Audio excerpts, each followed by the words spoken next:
Welcome to Georgia Detours. I'm your host, Devonna Watson. We've been to a lot of great restaurants, but none are like the two in this episode. These two restaurants are among the most haunted places in Georgia. Let's not waste any more time. Our first stop, Pity Pat's Porch in Atlanta. I've been here for about 20, 30-something years. 25 years. I've been here almost 7 years now. I've been here for 2 months. Just about all the people that you see in here regular, everybody been here for a while. This place don't have a large turnover. People that come, they be here for a while. We just like family here. We get along well. It's about communication. We communicate with one another. We work as a team. Because if you don't work as a team, you'll never get nothing accomplished. So we work as a team here. The people here, there's a lot of support, the staff member, everything's nice. But the place is like, it's different than any place. This place is, peoples are more like, kind of like a family. Oh man, the food, we've been here 51 years. My chef has been here about 35, 40 years. Mr. Larry, he's a baker here, he's been here about the same. All of our employees have done some pretty long stints here, and the food is just plain old good. I mean, just really simple food, but it works for you. We're not the same as everything else around us.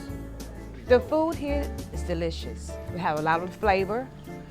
We have different items. We have the catfish, you have it black in the grill. We have shrimp and grits, crab cakes, ribeye, filet mignon. We have the pork tenderloin with the curry peanut sauce with the sweet potato yams. We have some good damn fried chicken. Combo, half a rack of ribs and fried chicken. So we have really good food here, good tasteful food. We cook it at your taste, whatever you like. It's real good here. The breads is good, the drinks, mint juleps, ankle breakers, moonshiner's punch, melody lemonade, peach margaritas, the drinks. We got a bakery downstairs, and the desserts are homemade. We got sweet potato muffins, brownies, cornbread, biscuits. If it's really, really busy, you can make 1,000 biscuits easily. 1,000. 1,000 biscuits or more. And cornbread, we have these huge pans about this long and wide. And we make about 8 of them. And you cut the bread in squares. My favorite dish is salmon. You can have it black in the grill. I like it grilled. It's because it's like got a lot of flavor. It's flaky, kind of mild a little bit. Yes. Mm-hmm. If I was going to get something to eat for myself, I would like a combination combo, which is fried chicken and ribs. Personally, the Chef David Style combo comes with 2 pieces of chicken, half-stack barbecue ribs. I like mine with mashed potatoes anyways.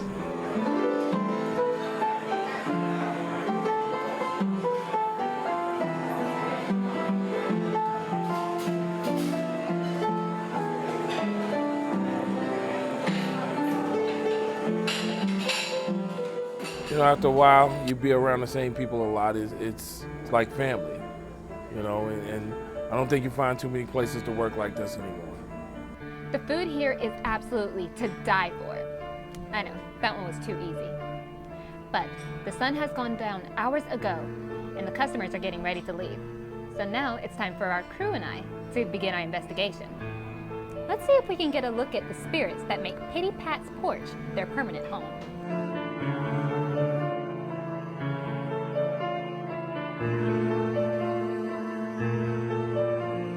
Do you slam doors? Is that what I heard?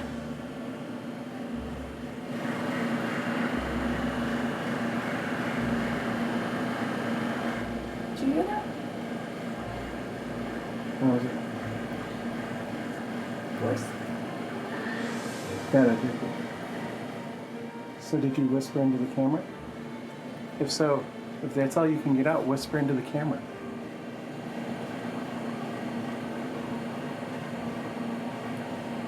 We're here to talk to you. We want to help. What are you feeling? I feel sorry, I guess, for whoever is here. Sadness, sorrow, Yeah, sadness. Yeah. Certainly. Yeah. So that's what I got when I was over here. Like I'm about to cry. Yeah. Yeah, for real.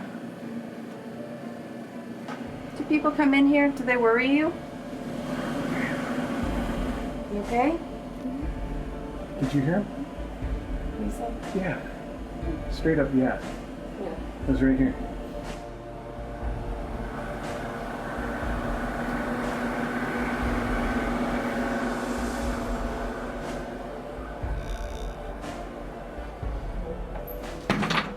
Wait. Wait. There's something right here. Yeah. Did you see this? Huh? Watch the camera. It's acting up. Oh my gosh. Yeah, he's right here. He's on the camera. Or she. Will you let the camera go?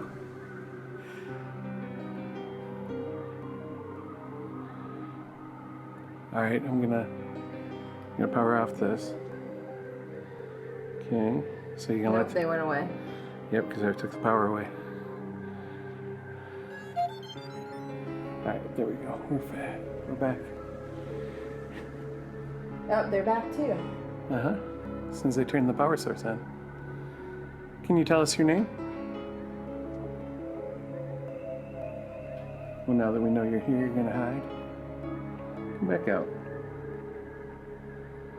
There's some ghosts in him, some ghosts in this place. And I've been scared one night. The manager and Pity Pat, him and his wife had left, and so they left the office. They closed the office door. Okay, when they left out of here and closed the office door, I was doing something in the bakery, and I turned around, and I looked up the steps, and that office door was open, and so I knew it wasn't supposed to be open. So I said, Bobby, but I didn't want to call it out real loud just in case something was up there. So I called it slow, and I did it again, and that door closed. When it closed, I shot by the end of the bakery down, and I turned the corner real fast because it scared me, and I ran in the kitchen. I told David, I said, I was talking real low. I said, David, it's somebody in him, somebody upstairs in him. And so everybody stopped what they were doing, and we all went upstairs. And when we got up there, it was nobody up there. I wouldn't be in him by myself. I'll put it that way. I don't like being in him by myself. I think every employee here has a story. For me, one time, I was here pretty late. Myself and some of the managers, sometimes we're the last ones to leave. One of my servers left out their butters, and that was one of my pet peeves, because at the end of the night, after all the other work I have to do their work too sometimes. But it doesn't happen all the time, but when it does, it's just like, hurry up, get your stuff done. I went in the kitchen, and I'm very used to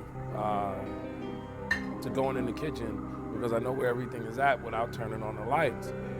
But I walked back there, and I saw that a bunch of the cooler doors were still open. And the first thing that came to my mind was like, wow, why would somebody leave all the cooler doors open? And it's about a row of maybe 5 or 6 coolers, and every single door was open. And I went, just normally just closing them up, thinking to myself, now who would do this? Who would be that careless to leave these open? So I did it and did whatever else I was doing, put things away in the kitchen and got them closed. And once I walked out of the kitchen, I thought about it, and those doors close on their own. You don't have to push them closed. They close on their own. So I thought about that, and I thought it was just strange that all of these cooler doors were open.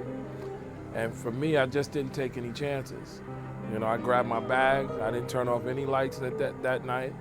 I walk upstairs, Walked out the door, locked the door. At that point, I just didn't feel comfortable being in here by myself. It was about closing time. There were some people sitting at the bar, and I'm sitting down in a rocking chair upstairs on my phone, and I see a dude walk to the bathroom. He's barely brown skin with a tuxedo on, no vest with a tie. He had a black long hat, like, you know, the people that were back in the day. I seen him, the door was open with a stall. I seen the dude take the stall out the way and close the door behind him. I didn't pay much attention to it. I thought it was just a guest going to the bathroom.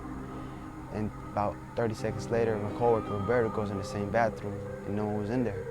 It just got me feeling confused and like, what did I just see? Pity Pat certainly did not disappoint. If you came for the food, great. If you came for the residents, even better. Now let's head down to Savannah and meet up with Ashton Packer and the rest of our crew members as they spend the night at Moon River Brewing.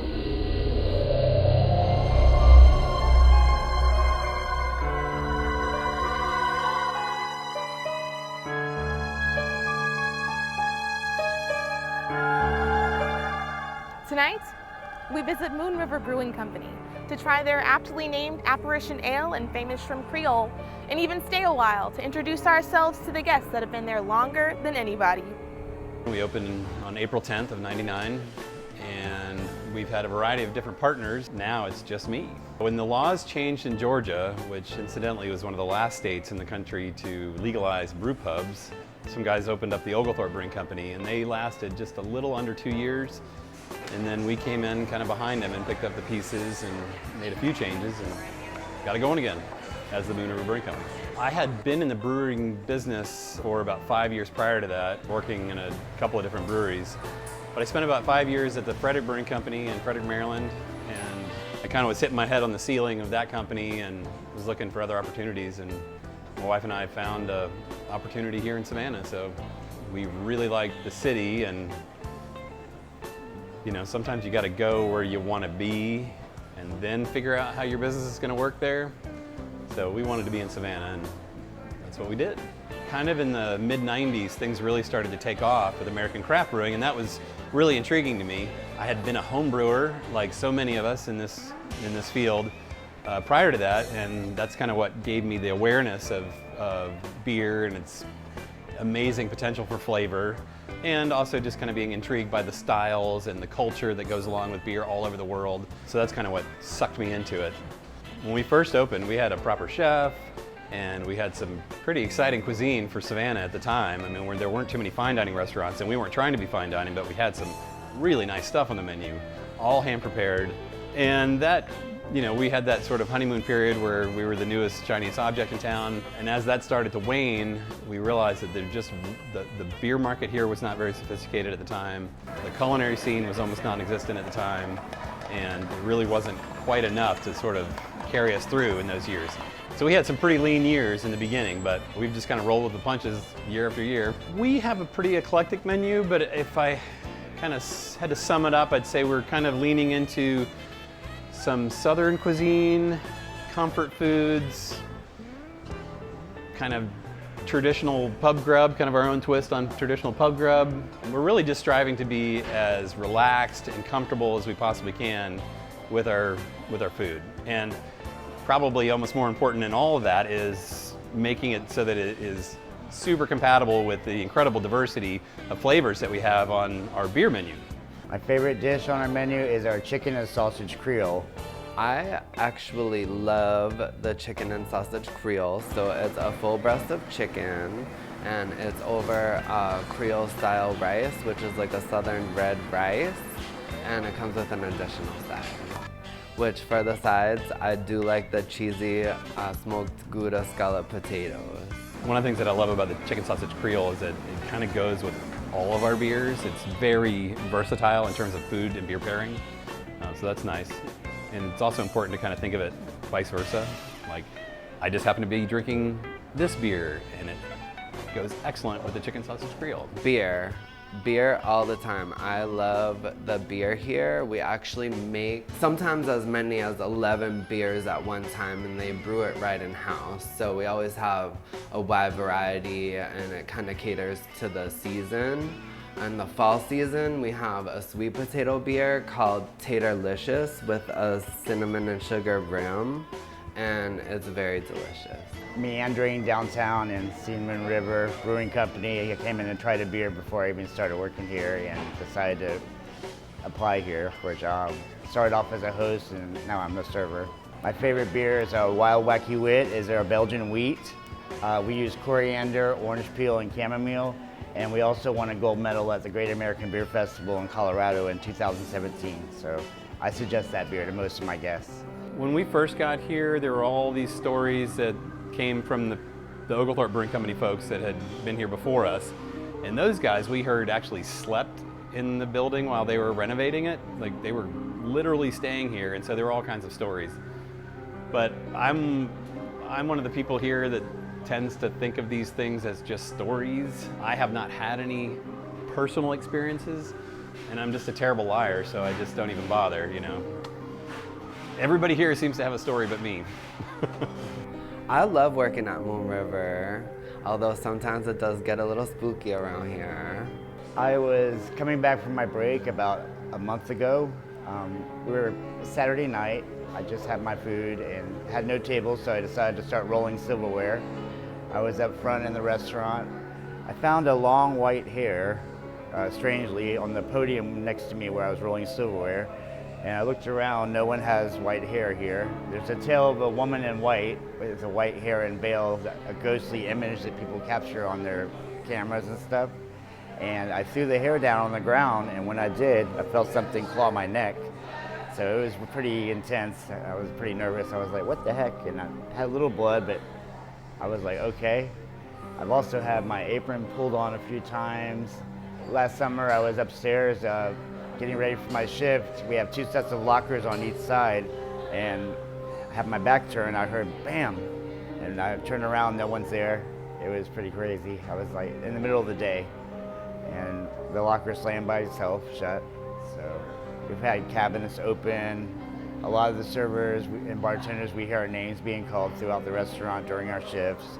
There's no one there.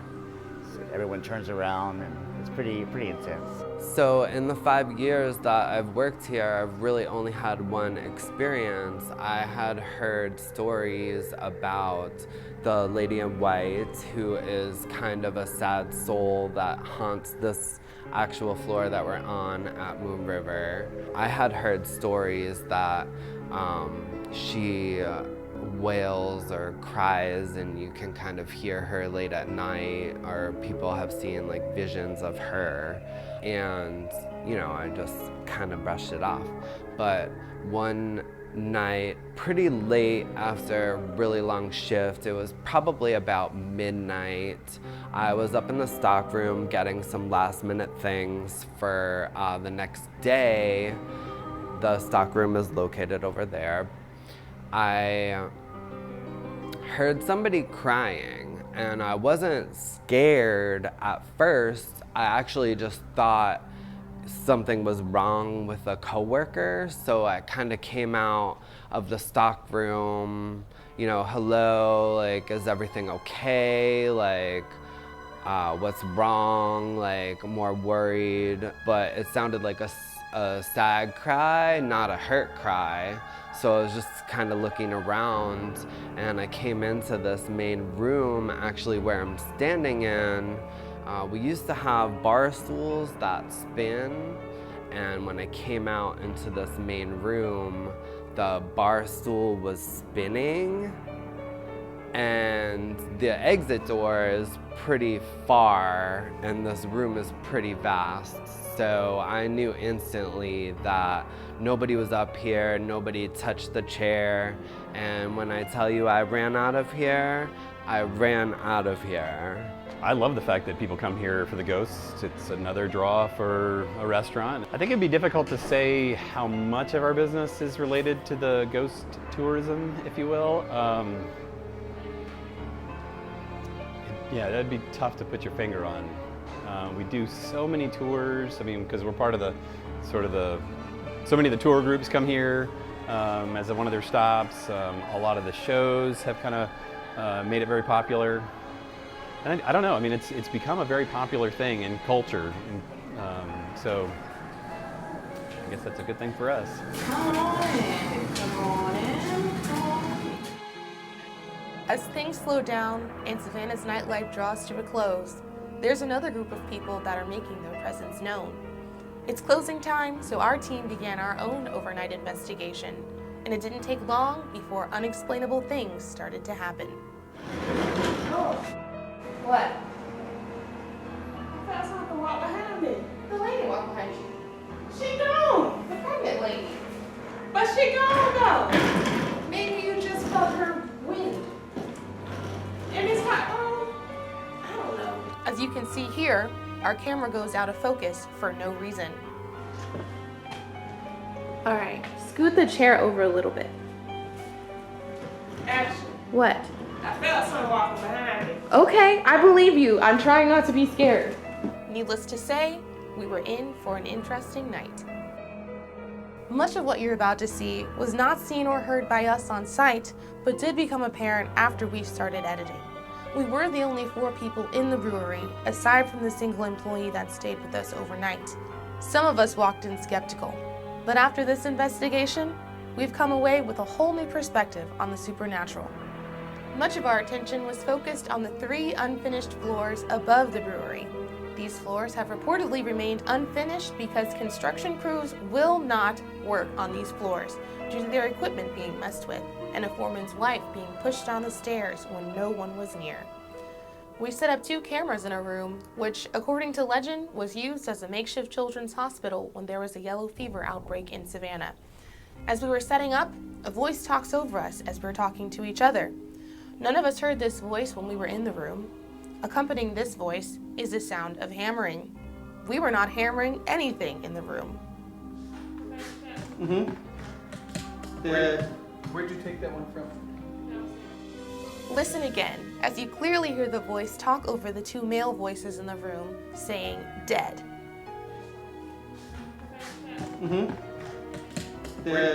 Where'd you take that one from? Was the voice warning us, or letting us know that someone died in this room years ago? Downstairs on the 2nd level, our camera picked up another voice. This time, the employee who spent the night had to go into the office. She clearly makes her presence known when reaching for the 2nd floor, and when she enters the office, listen as the door closes. You hear a moan, and then a man's voice clearly says, "What the heck?" and then become unintelligible.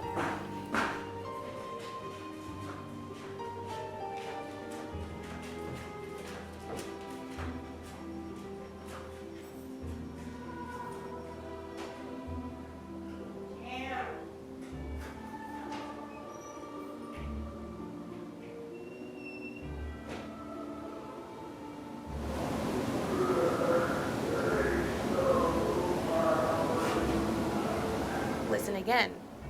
Could this be a spirit that was disturbed by the loud noises?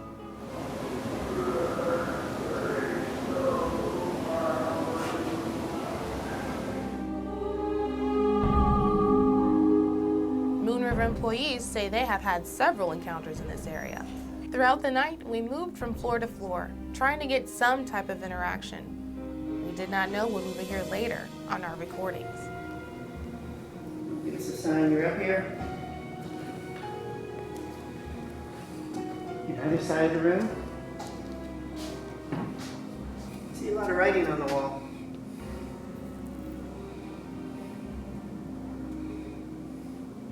Can you say what any of this means? Back on the 2nd floor, a voice of what sounds like an African American woman calls out to her children.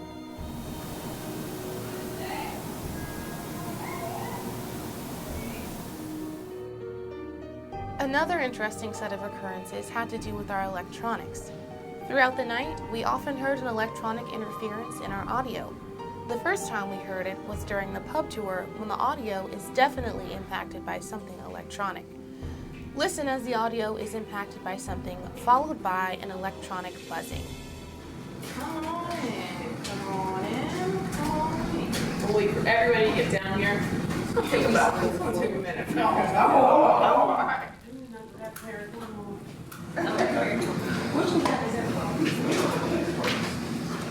Audio anomalies occurred throughout the time the pub tour was in the lower level, and as the audio level dipped and rose without anyone manipulating it from our crew. The interference not only impacted the audio, but the camera's focus in rooms where we had left them to run on their own. The tour's gonna be about 2 hours. We're gonna hit 4 bars, 4 radically different bars. At times, the cameras turned themselves off even though their batteries still had power. Later, as I was protesting investigating a particular area when my camera went up on its own, I will admit at that point I was really scared. Do I have to lock this stall or just close it? Lock it and then try to open it. Oh, wait. Oh my god. Touch it? Oh my god. Take it, take it. You didn't touch it? No. Oh, cool. Are you messing with me? No. That's cool. Why was it vibrating like that? Oh, it's vibrating and it went up? Oh god. Oh, cool. No. I don't want to touch it now. It's all good.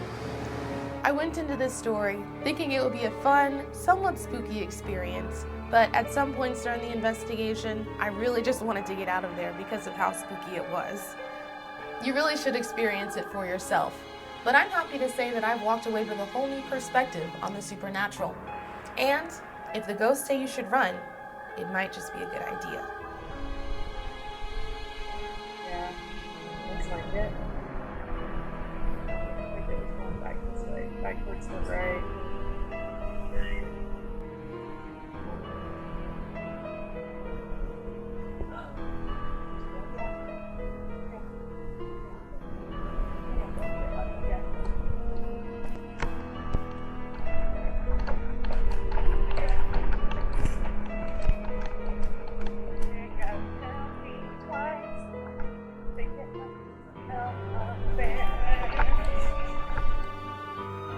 Thanks, Ashton.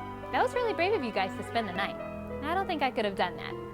And to all of you, thanks for joining us. We hope you enjoyed watching it as much as we enjoyed bringing it to you. Join us next time as we take you on another Georgia Detour.